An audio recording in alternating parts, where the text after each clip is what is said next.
Okey, Assalamualaikum semua. Okey, untuk kali ni, teacher akan ajarkan dan explain tentang subtopik yang terakhir dalam matter and the atomic structure, which is 2.4 isotopes and its uses. Okey. Alright, okay. So dekat sini, this is the learning standard that you have to know at the end of the lesson, which is the first one, you have to deduce the meaning of isotope.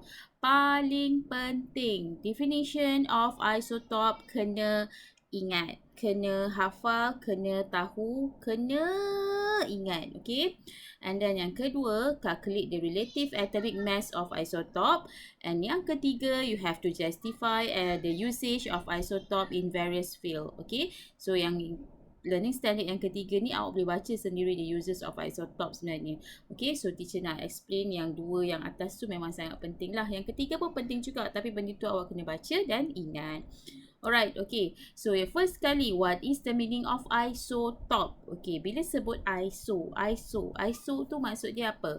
Apa yang awak pernah dengar perkataan iso? Isotonic, isomer, apa lagi? Iso tu bermaksud same, sama. Okay, isotope.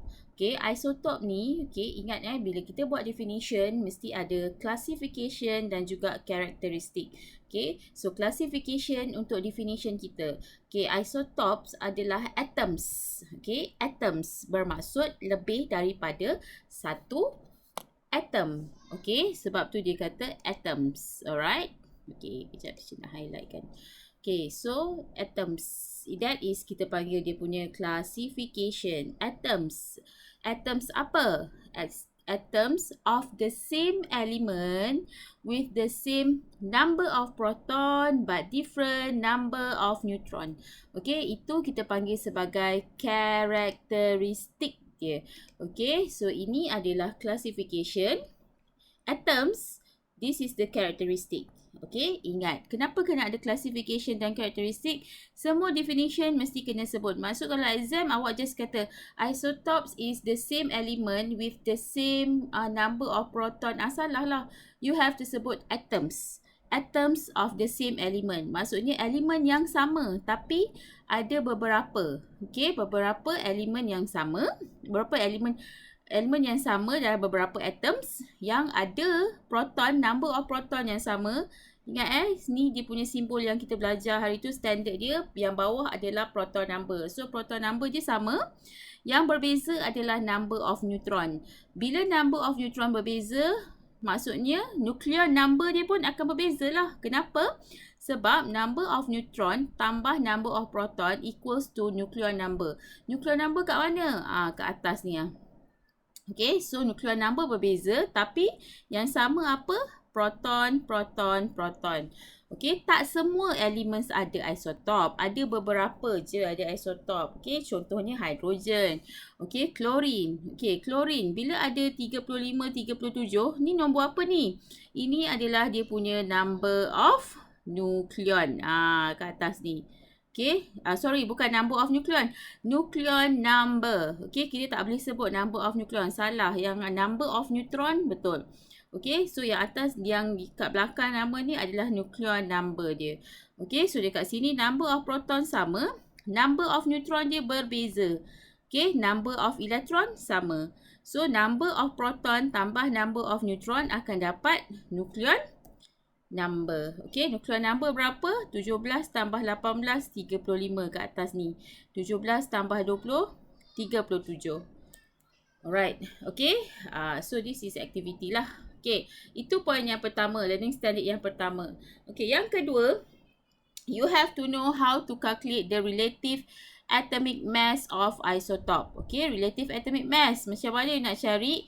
Okay, most element exist natural as mixture of two or more isotope. Relative atomic mass of this element depends on natural abundance of isotope in a sample. Natural abundance is the percentage of isotope present in a natural sample of element. Okay, the relative atomic mass can be calculated from the natural abundance of an element containing isotope using the following formula. Just ikut saja pada formula ni. Okay, mana nak dapat percentage of isotope? Dia akan bagi.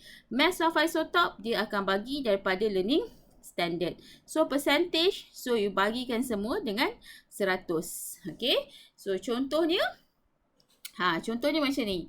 Okay, chlorine consists 2 isotope. Okay, kita ada 2 isotope chlorine, which is yang first one ada 75%, ini 25%.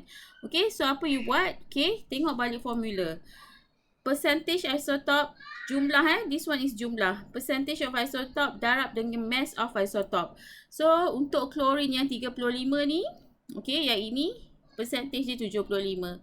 So, 75 timeskan dengan, ni tambah nanti, 35 tambah dengan 3 ni, klorin ini 25. So, 25 darab 37. Okay, and then you bagikan saja dengan 100. Okay, dan you akan dapat jawapan dia. Alright. Okay, so kita boleh tengok dekat buku teks awak. Macam ni lah. Okay, ni. Bagi 100, you akan dapat over 100. 35.5. Ada unit tak? Tak ada unit. Okay, so tak perlu letak unit. Okay. Itu je. Just ingat formula sahaja. Okay. Senang je. Okay. Itu je untuk pengiraan percentage of isotope. Okay. Ingat formula. Alright. Okay. Macam ni. Okay. Seterusnya, uses of isotope. Okay, uses of isotope ni ada dalam beberapa bidang. Contohnya bidang perubatan, agriculture, nuclear, archaeology, industry and engineering. Okay, so awak boleh tengok dekat buku teks online yang teacher dah letak kat awak, teacher dah bagi dekat awak what is the uses of isotope ni. Okay, so kena hafal ke teacher? Cukuplah awak tahu beberapa, contohnya macam cobalt 60. You tahu dia guna untuk kill cancer without surgery.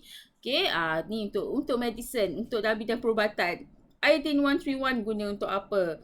Okay, dalam agriculture, apa gunanya isotop? So ini semua boleh baca sendiri, bukanlah hafal, tapi cukup sekadar awak tahu as knowledge awak. Mungkin dia akan tanya dalam 1-2 soalan je kalau dalam exam.